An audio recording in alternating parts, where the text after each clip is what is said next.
This is Eric Mwathe with Mwathe.com.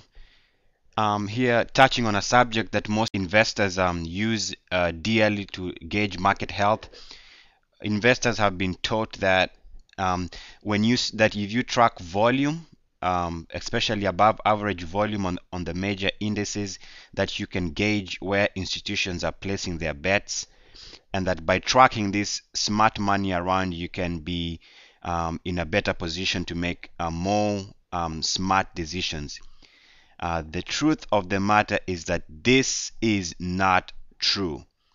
Now, if you go back and study volume action, especially accumulation and distribution days, going back many years, I went back and checked it just this weekend, going back to the lows of 98, and I checked the weekly action, the first 7 weeks and the first 12 weeks to calculate accumulation and distribution days to see which one was stronger.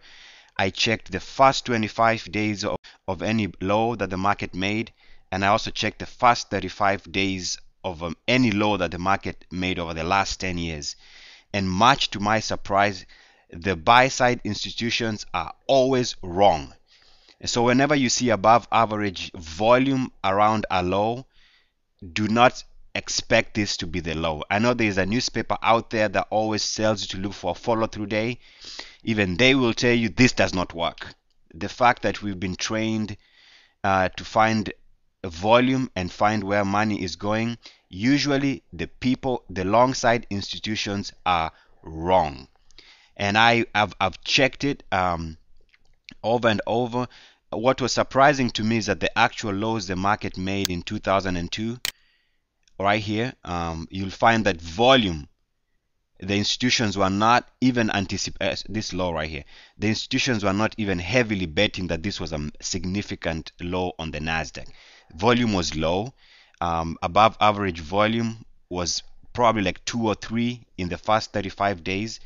Distribution was like 2 days. There was no conviction that this was a major low, but the lows that the market made in 2002 October and in April, and also the lows that the market made in July of around July of 2000. I mean, the lows during the bear market, the market always expected that to be the main low, and they were buying heavily, and each and every time markets were wrong.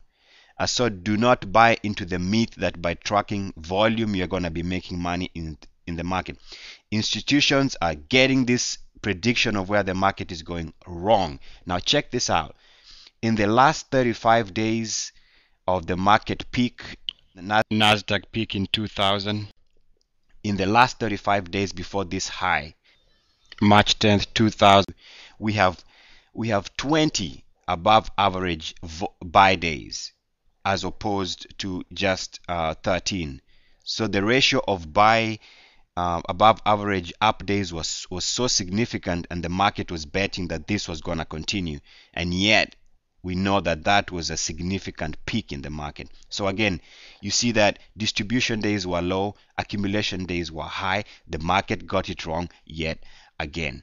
I went back and checked just in 2007. I checked market action prior to this 20% drop in the Nasdaq, and you see in these two consolidation areas here, before this turn and before the next turn here, that in this consolidation period the market got it wrong. There were so many accumulation days as opposed to distribution days. There were so many above average up days as opposed to below above average down days.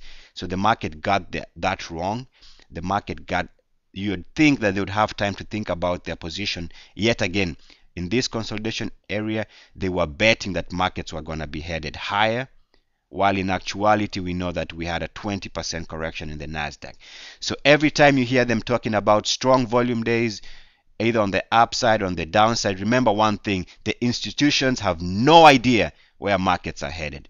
This is Eric Mwathe with Mwathe.com, wishing you all the best. Peace and blessings to you.